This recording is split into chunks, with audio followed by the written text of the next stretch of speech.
Yeah, they're always doing things we don't like. They use taxpayers' money to enrich themselves and their friends, and they never keep their promises to voters. They've been caught stealing and lying and taking bribes, and they mostly do what the big corporations want. Yeah, they're always doing stuff like that. They're completely corrupt. They're a bunch of lying crooks. Well, at the moment we don't have a court of law. We have a color of law, which is fiction. UCC is a set of codes that was set up over 100 years ago by lawyers. And with the Uniform Commercial Code comes contract law. It's all to do with contract. So we are not under any law. We're just under contract. The UCC is very, very important for people to learn about what's going on with their lives, because we are under contract law, no other law. There is no law at all. Majority of the judges here in the United Kingdom are not judges. They're just doing business. They might be a retired lawyer. They're doing business as judge. And so-called judges in Malawi and in Canada? All of them, exactly the same system. They're under the UCC. When you buy a car, you are invited to defraud yourself by then handing it over to the Crown of the State, unwittingly. Yes, because it's fraud, and they're committing this fraud, and they're not letting you know what they're doing. They make millions, hundreds of millions. The highway belongs to us. They says you have to pay to drive on the road. You don't. The DVLA is just a corporation set up by the Crown. All these corporations are set up by the Crown. The only reason to have a license when you drive a car is if you're doing taxi service or doing it for business. But if you're driving for your personal use, going to work, going to the market, take your family out, going on vacation, that you don't require a license. There is no law that requires No. you. You can move about the surface of the earth unmolested. Yes. That's law. That is the law. Yes, that is the law. But that's not what they're But telling these you. fictions, these costumes, these people wielding batons and guns and tasers, they've somehow been given license by the government to apprehend you, arbitrarily stop and search you, terrorize you, rip you out of your vehicle. Who gave the traffic enforcement officers the right to stop and apprehend people going about their God-given business? Corporate police. If you call a police officer and you know whose side they're on, if you call a police officer and a bailiff is at your door, they will tell you they cannot come because it's a civil matter. But if the bailiff calls them, they will come. That means that they're not working for you, period. They're working for the parent corporation. They're working for the corporation, yes. They're corporate police. How many of the police do you think know this and understand this distinction? I think 90%. Do you really? I do. In the United States and in... And here, yes. Yes, 90% of the police know they're corporate police. The court systems, the justice system, the policing system, all of these systems are designed to commercialize human beings, harvest them monetarily. Yes. Right. The average human being would, if they understood this, would utterly reject this system. Of course. If they understood it. Of course. But of course most people are completely indentured to it. Yes. Are mind controlled. Yes. Reading the newspapers, watching the television, and repeating verbatim the bullshit that's taught to them. Yes. So, when this Prime Minister said she's going to give 300 billion to the common market, where do you think she's getting the money? Not from your wages that you pay taxes on. That's a different set of money. She gets it from your trust fund, from your birth certificate. That's where they get the money to build the roads and do everything you could think of. do you think it would be the median value of the average 50-year-old by the time they turn 50 in the United States? What is being traded?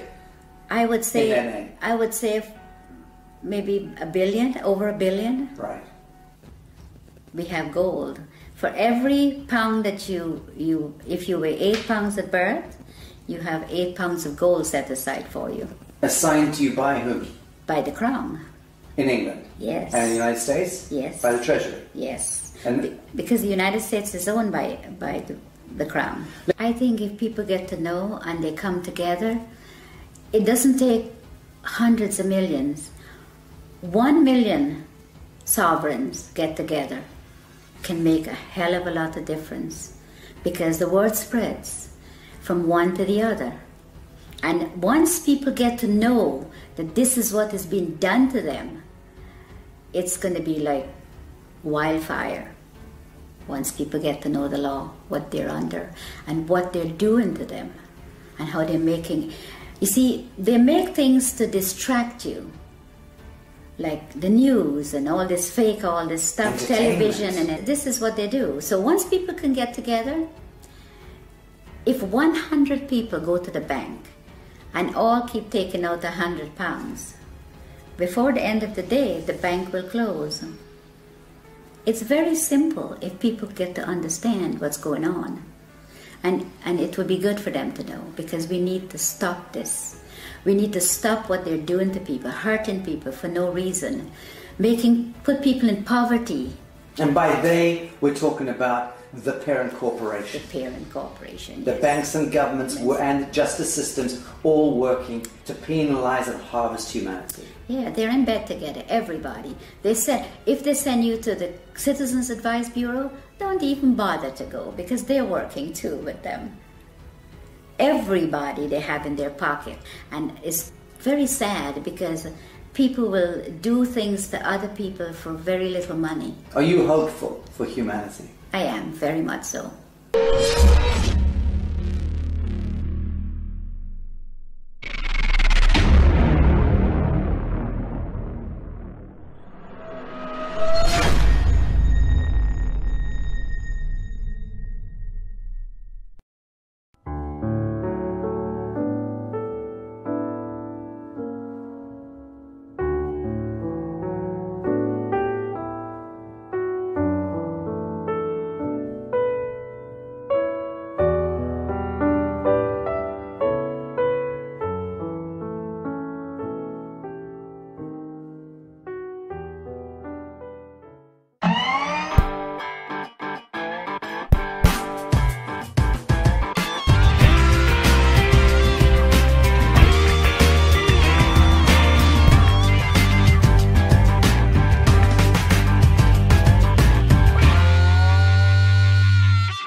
Talk to us about the straw man. What exactly is the straw man?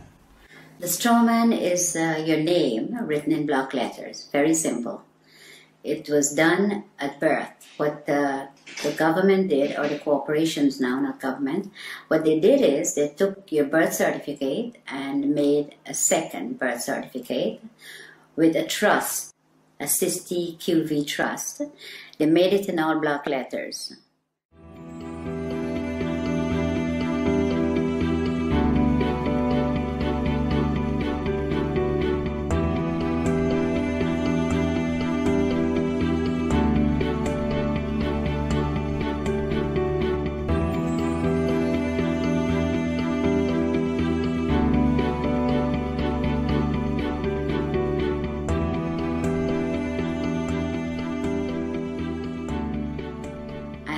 For them to interact with you, they have to interact with you as a fiction, because they're all corporations. Corporation cannot interact with real people.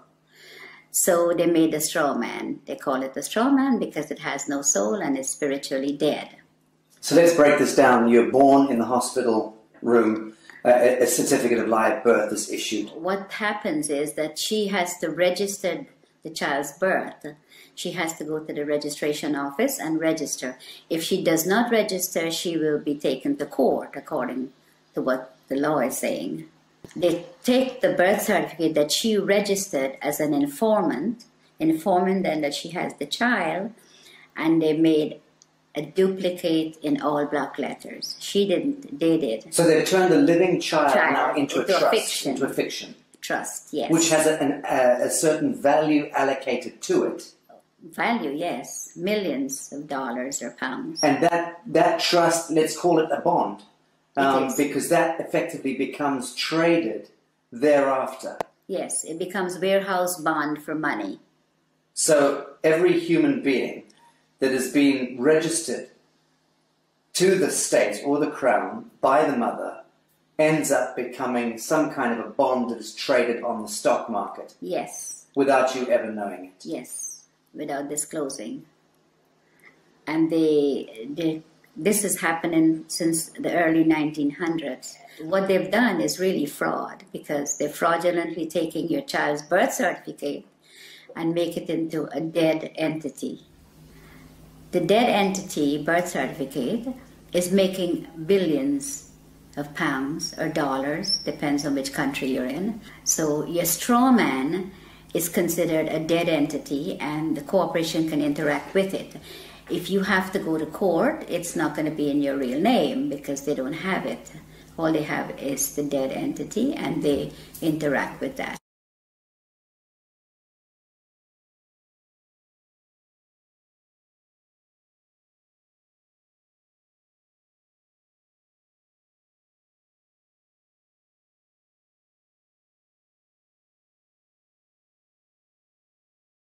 So who is reaping the rewards of the value of your bond as it's being traded? I would say the Federal Reserve, which belongs to the royal family, and the HMRC, IRS, these are the people where your money goes once you are registered. The mother register you, that's where the money goes, to them. Okay, let's talk about the difference between your signature and your autograph. Okay, a signature is under the UCC, which is the fiction, the straw man. Your autograph is the real person. So if you go up to a movie star and says, "Can I have your autograph?" You never say, "Can I have your signature?" It's always autograph because you have flesh and blood. Signature is what you're signing every time they can go into your account and take money. And every time you do sign a piece of paper, you can bet that that signature of yours is being monetized, securitized. It is. By the banks, by everybody that you, wherever you sign, credit cards, everything that you sign, they're getting funds off your trust fund from that birth certificate. Okay, so fees and all sorts of things, and invisible costs are being discharged against your birth bond in that sense? Yes. Without you ever knowing about it? Without you ever knowing about it, yes. It was never disclosed to you. All this stuff was done without disclosing, and it's deception, it's fraud, and it's happening every day to everyone that's outside the inner circle. Okay, let's talk about the court system, because invariably your signatures lead you into a courtroom at some point, you know, whether it's for, and under the aegis of the court system, whether it's a marriage, a birth, a death, a registration of land, whatever. So we understand a little about the distinction between the signature and the autograph. What exactly is a court of law? Well, at the moment we don't have a court of law. We have a color of law, which is fiction. So when you go into a court system here or America, you walk into a system where there is no law. So it is lawless. So when you go in there and you speak to somebody doing business as a judge, there is no judge. You could ask the judge to see his oath. He doesn't have one. He's a cashier. Yeah, he's a banker. A banker. Yes. So when you sign any papers in the court, that's when he gets paid out of your SISTI QV trust on your birth certificate. That's where he gets the money. If you go into the court, you still lose because it is not a court of law for you. In a situation like that, when should you use your signature and sign something, and when shouldn't you? There's a special way of, under the UCC, we go back to that, there's a special way of signing without responsibility for your signature. So that if you sign in the special way according to the UCC, you're not responsible for anything that's on the paper. Okay. Now, for the layman, describe UCC. What are we talking about? Okay. What is the UCC? The UCC is a set of codes that was set up over 100 years ago by lawyers. And with the Uniform Commercial Code comes contract law. It's all to do with contract. So we are not under any law. We're just under contract. Someone could call you up and says, "Oh, would you like to contract with me to get TV license or to get something that you need, and you contract. Telephone, everything is contract, everything. And under the UCC, you do not have to sign. A stamp signature or a typed up signature is considered sign under the UCC. So when you get a letter in the mail and it has no signature, or it just have a stamp signature, then it is considered sign. The UCC is very, very important for people to learn about what's going on with their lives, because we are on the contract law, no other law. There is no law at all. In America, the court system is operated under military. When you walk into a courtroom, I don't care which courtroom, if it's a higher court or a lower court, they're under the military. Now you walk in there and you're not a military member, and you're not told that you've been tried under the military. If you mention the Constitution, the judge says it does not apply in my courtroom. But you don't know what he's saying, because you don't know what they're doing to you when you're there. And all of that language is designed to confuse the hell out of you. Yes, it's designed under the UCC, and they know. They know what they're doing, and they know how to manipulate you. So you're saying all judges are very schooled and versed in UCC? Yes. They're taken to special training schools in order to learn this? Yeah, the president appoints all the federal judges in America. And they go to Scottsdale, Arizona and Reno, Nevada to train how to apply this fraud contract in the courtroom. And in the United Kingdom? The United Kingdom, majority of the judges here in the United Kingdom are not judges. They're just doing business. They might be a retired lawyer. They're doing business as judge. And so-called judges in Malawi and in Canada? All of them, exactly the same system. They're under the UCC. Okay, I want to talk about some mundane issues. Who owns your car? The DVLA in England. In the United Kingdom? Yes. Department of Vehicle Licensing right. Agency. Okay. Yes. Well, the DVLA owns the car. It tells you on your registration, you are not the owner. You are just the registered keeper. Now, if you look up registered keeper, it says a person who is responsible for taking care of the vehicle, pay the taxes, pay the license, pay the insurance, and take care of it. But the DVLA could take it from you anytime they feel like. Crush it. They could clamp it. Because once you've registered it, you've handed it over to the Crown of the state. That's right, yes. It's no longer yours. It's not yours, never. So again, when you buy a car, you are invited to defraud yourself by then handing it over to the Crown of the state, unwittingly. Yes, because it's fraud, and they're committing this fraud, and they're not letting you know what they're doing. They make millions, hundreds of millions. The highway belongs to us. They says you have to pay to drive on the road. You don't. The DVLA is just a corporation set up by the Crown. All these corporations are set up by the Crown. The HMRC, the DVLA, they all do the same thing. So if you look carefully at your registration, it tells you right there. And in the United States of America, it's not the DVLA. What's the equivalent? It's the Department of Motor Vehicles. And again, they invite you to register the vehicle to them. Yes. They become the owner. They become the owner. The only reason to have a license when you drive a car is if you're doing taxi service or doing it for business. But if you're driving for your personal use, going to work, going to the market, take your family out, going on vacation, that you don't require a license. There is no law that requires No. you. You can move about the surface of the earth unmolested. Yes. That's law. That is the law. Yes, that is the law. But that's not what they tell But these you. fictions, these costumes, these people wielding batons and guns and tasers, they've somehow been given license by the government to apprehend you, arbitrarily stop and search you, terrorize you, rip you out of your vehicle. Who gave the traffic enforcement officers the right to stop and apprehend people going about their God-given business? The corporations that they're under. The police are not constables. And the Queen took an oath to represent the sovereign people, which she's not doing. She's now a corporation herself.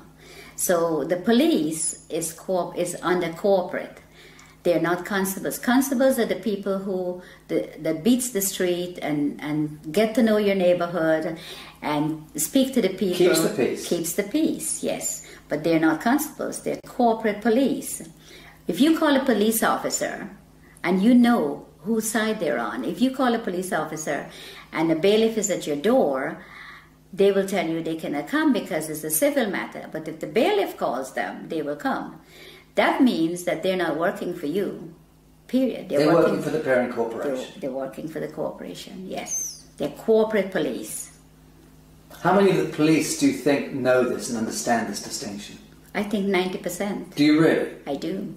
In the United States and in... And here, yes. Yes, 90% of the police know they're corporate police. But surely then they understand that they are in serious breach of their foundational oath. And they should thereby surely understand that the Queen of England is in serious breach of her coronation oath, which requires her to intervene if her parliament or government is conducting any cruel and unusual punishments against the people. And it's my understanding that being stopped going about your business in the street and dragged out of your vehicle and beaten with a baton for whatever reason, that to me by definition is cruel and unusual punishment. Okay, but they're given that permission to do that by the corporation they're in. They are given. If they were not given that permission, they could not have done that. They could not drag you out of your car or molest you or take you to the station for no reason. But it's not a law that gives them the right. It's a statute. It's a technocratic words on paper, statutes that have allowed them contractually to go ahead and beat the citizenry, right? Okay, yes. But it's not lawful. No, it's not. It's entirely not. unlawful. It's legal and it's fraudulent activities, and they're being backed up by their corporate headquarters. So you cannot win because there's always somebody there to protect them, and they know that. So let's drill down into this.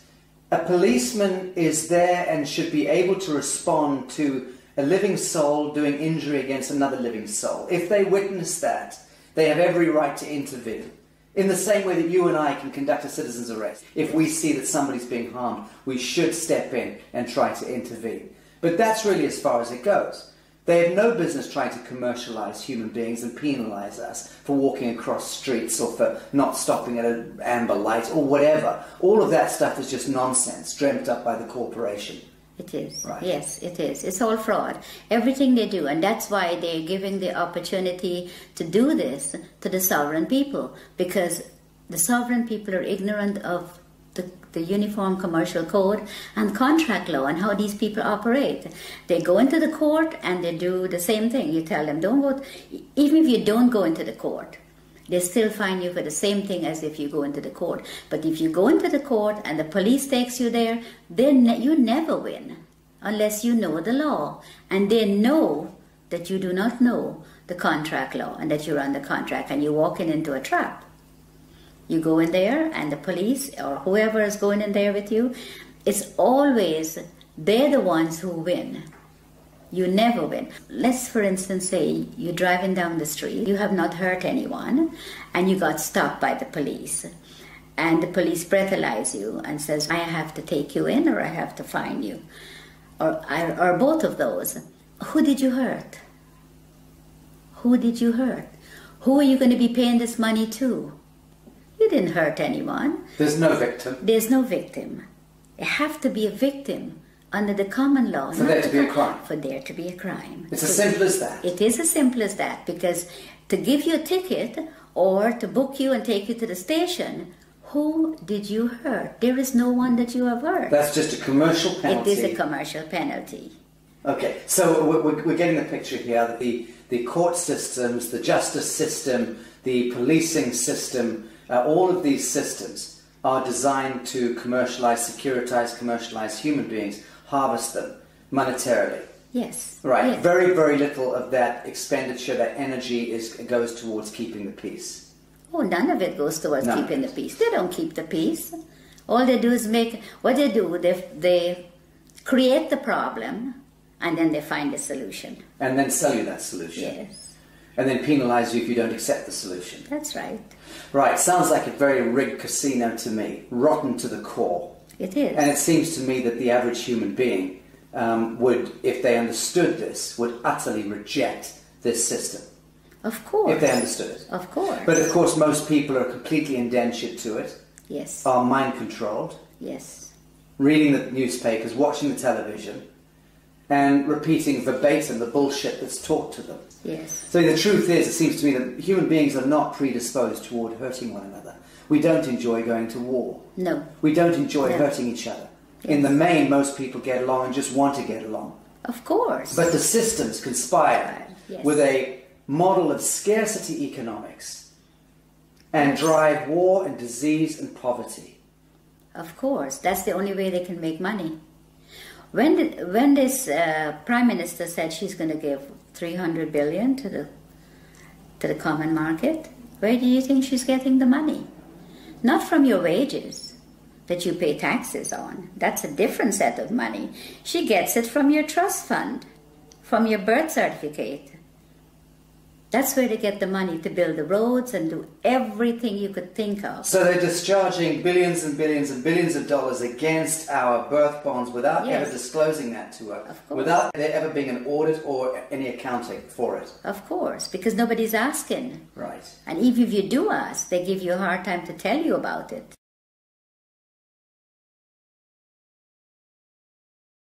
So if you try to go and discover your own birth bond, let's call it that, and you try to discover the true value, how does one go about doing that?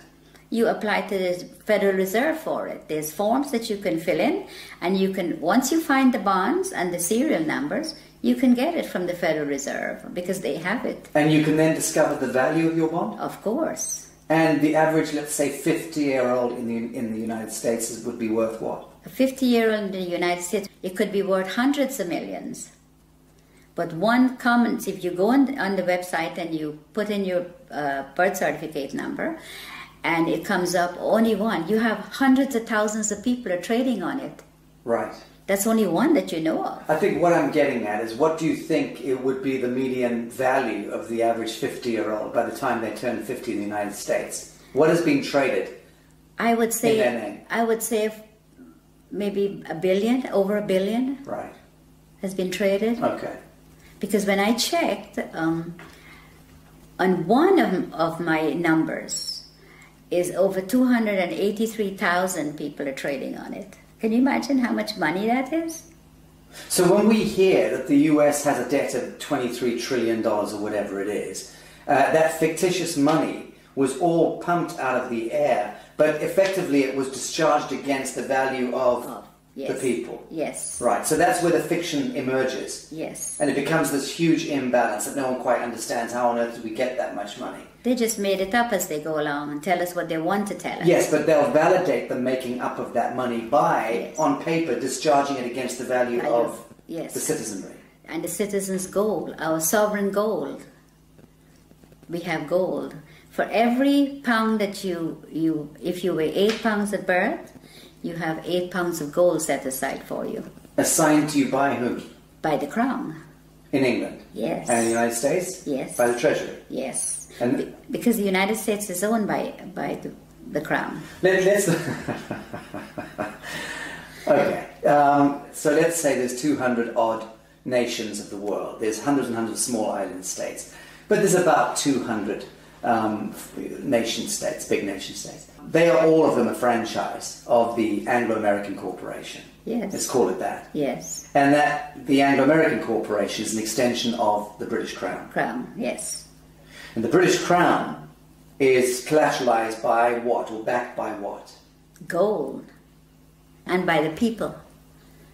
The hundreds of millions of people. The British Empire has just went on the ground. It's still there. Controls the Bank of International Yes, Settlements, yes. controls all the reserve banks around Yes, the world and yes, so on. yes. Correct.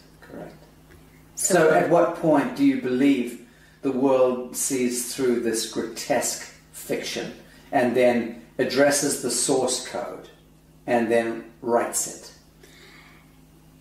I think if people get to know what the UCC and the contract law does, and your straw man is your main problem. Once you can control your straw man, and it is yours and not theirs anymore, then you're in the right path. This is beautiful what you just said. You're talking about reclaiming the fiction that was established, the false light. Yes. Reclaiming the false light that was established in your name, given your identity, so to speak, at birth, without your knowledge. You're talking about us needing to reclaim that false light and step into ourselves, our true selves, as a people of the world, in order to reclaim reality from the fiction. Yes. That's powerful. Yes, it is. And that's what I think everyone needs to do. All the sovereign people that's in poverty and whatever they put us in, that's what we need to do. We need to reclaim that, what they are making money on. That is ours. Then you wouldn't have wars, you wouldn't have people fighting for money, you wouldn't have poor people. Everybody will be okay. Everybody. But they do not want you to. If you do that, that will break down their system, and they do not want that. So once you know, you need to get into it, and you need to start reclaiming your straw man. It is yours. Now, Bibi, you learnt all of this the hard way. You were sitting in your office in the United States running a very successful real estate business a number of years ago. Very successful, selling 20 to 30 properties every month. Yes. You had a lot of your own properties, you were living there with your family. Yes. Life was good. Yes. And into your office walked a corrupt policeman and an IRS agent. Yes. And these gentlemen effectively put you on the spot, told you that there was one of your clients that you were selling a house to was a drug dealer. Yes. And which you had no idea. Yes. How would you know?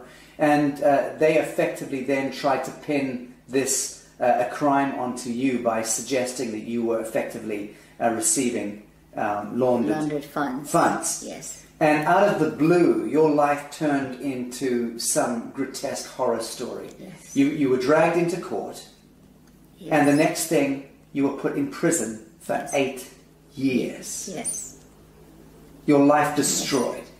Yes. And that was where you learnt law. Tell us about this. Well, when I went to trial, and I thought, well, how could they do this? I have shown for 10 years my bank statements, so they see that I had no money was laundered by me. The gentleman I sold the property to brought $5,000 of his own money, and he got a loan from the bank for the difference. And the bank loan officer testified at my trial, but I ended up in prison. And I wondered how they did it. I thought, well, there has to be something that I've missed. I saw in the courtroom what was displayed, it was all acting. Like everybody, like we were in a theater, and they were acting, and I was a victim. Role playing. Yes, the lawyers, the prosecutor, they were all. My lawyer guaranteed my freedom, and I got sentenced to 8 years. Now, when I got locked up, my main aim was to find out how I end up there. Without doing, and I had over $1 million of real estate paid for, money in the bank.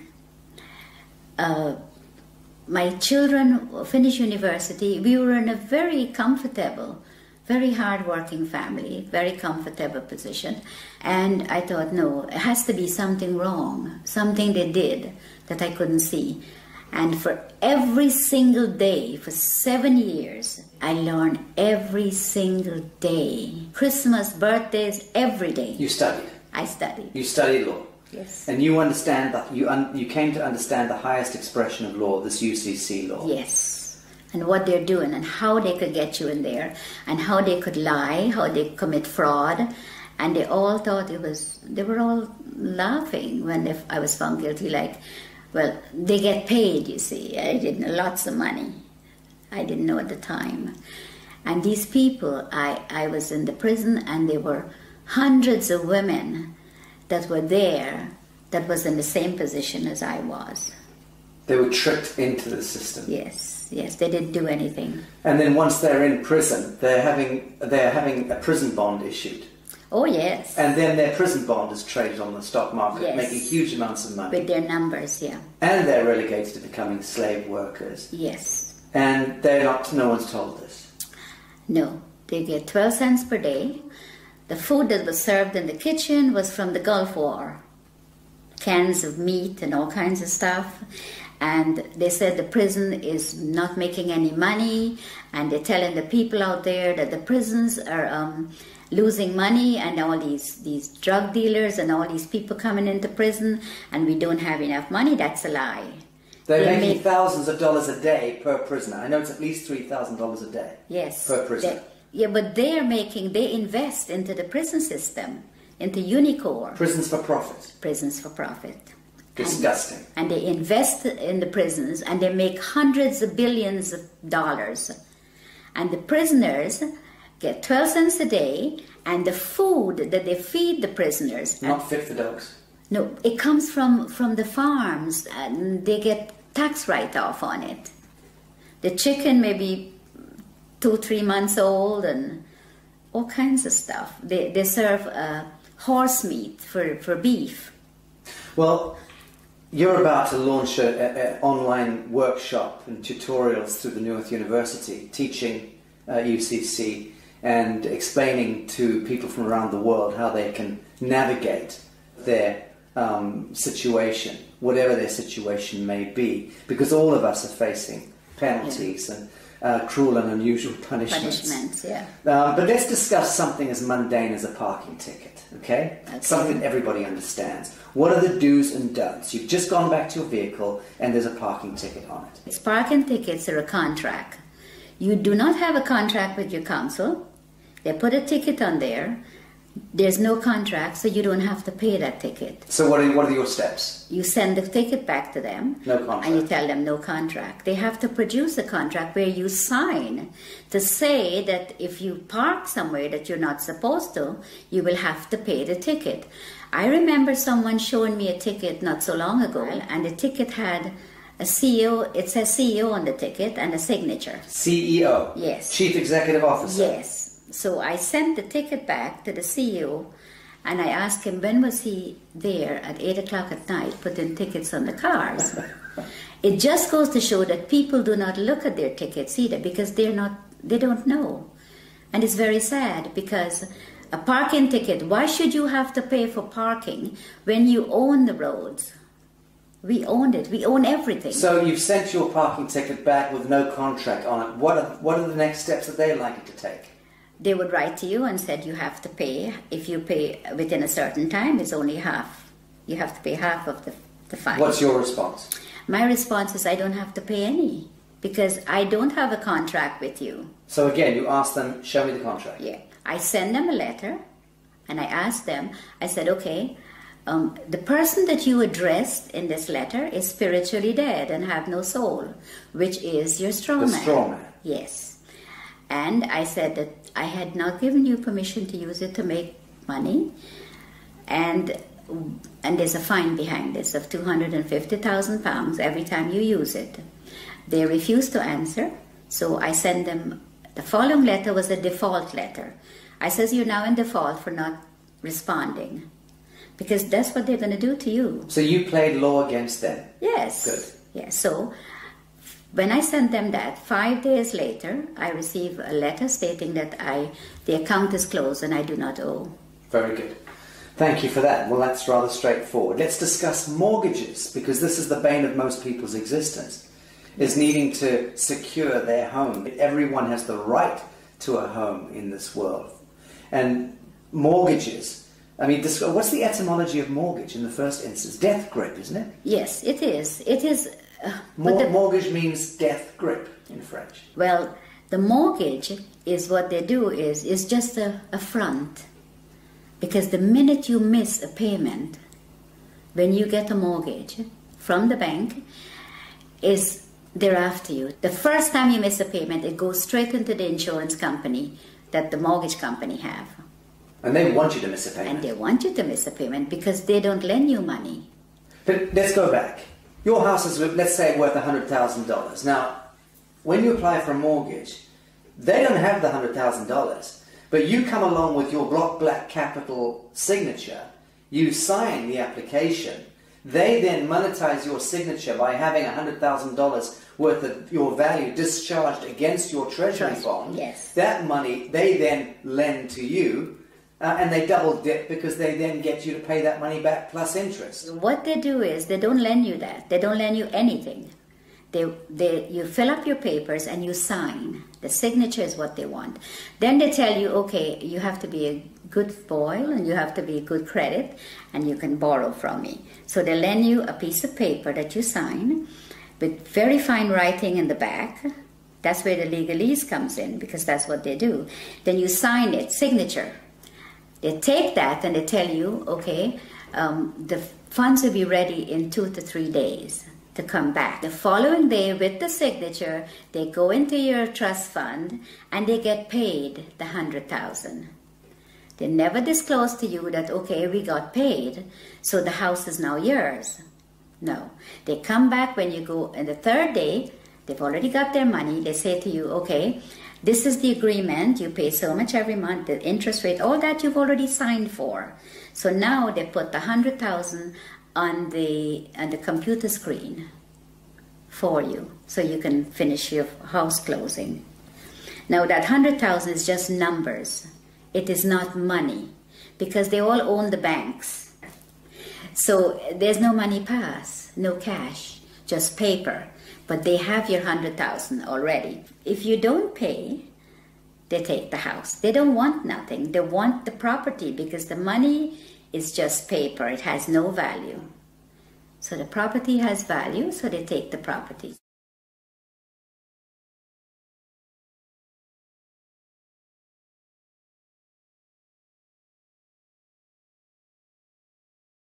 So let's talk about allodium title. What is allodium title? Why is it so important? Okay, allodium title is important because you do not own the land. They tell you it's freehold, but it's not freehold. The land is owned by the Crown.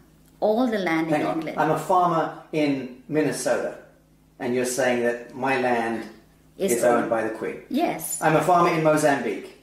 Your land is owned by the Queen. The Queen of England. The Queen of England. She owns all the land. So what happens is you own that piece of brick that's sitting on it that they call freehold or your house. You own that. You don't own the land. So the land, the allodium title, is to own your land. So you can put a sign up and says no trespassing, private property. When you put that sign up, you have to own the land. Because owning the house doesn't mean anything. It's the land they want. See, the bank takes the house, which is part of the Crown, and the Crown owns the land. That's how it works. And you don't own anything. Ever. Ever. You are just a mere user. So long as you are acting as your straw man. Now, when we reclaim ourselves from this fiction, and we do it as a people, many of us do it. Yeah. What then do you see? How do you see the dissolution of government, the dissolution of this behemoth, this Molochite monster that has taken over our lives, indentured us into bonded slavery all around the world, 7 billion souls, owned and controlled, indentured to a couple of hundred National Reserve banks themselves, indentured into the Bank of International Settlements, that controlled through the US Treasury, the Federal Reserve, the IFC, the IMF, the World Bank, and so on, back to the Crown of England, and behind that, the Vatican. So all of that grotesquerie, that fiction, when do you see us as a people of the world reclaiming real reality from that fiction? And how is that likely to play out? I think if people get to know and they come together, it doesn't take hundreds of millions. 1 million sovereigns get together can make a hell of a lot of difference because the word spreads from one to the other. And once people get to know that this is what is being done to them, it's going to be like wildfire once people get to know the law, what they're under, and what they're doing to them, and how they're making... You see, they make things to distract you, like the news and all this fake, all this stuff, television, and this is what they do. So once people can get together, if 100 people go to the bank and all keep taking out £100, before the end of the day, the bank will close. It's very simple if people get to understand what's going on. And it would be good for them to know, because we need to stop this. We need to stop what they're doing to people, hurting people for no reason, put people in poverty.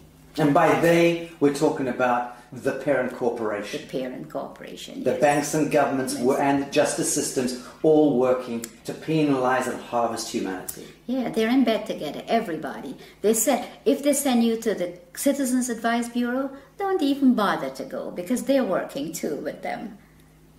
Everybody they have in their pocket.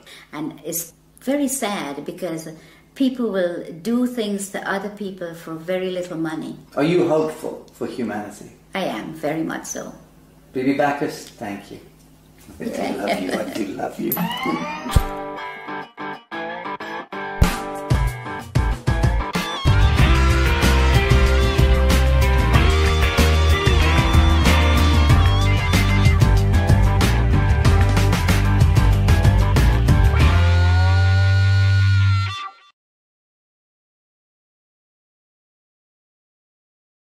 So let me get this straight.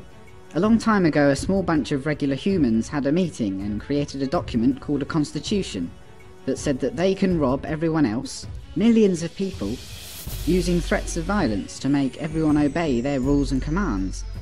But so that the masses of the people would let them get away with this robbery and slavery, that small bunch also promised in the same document that there were some things the government would never do, and they described a way to structure government so as to restrain it.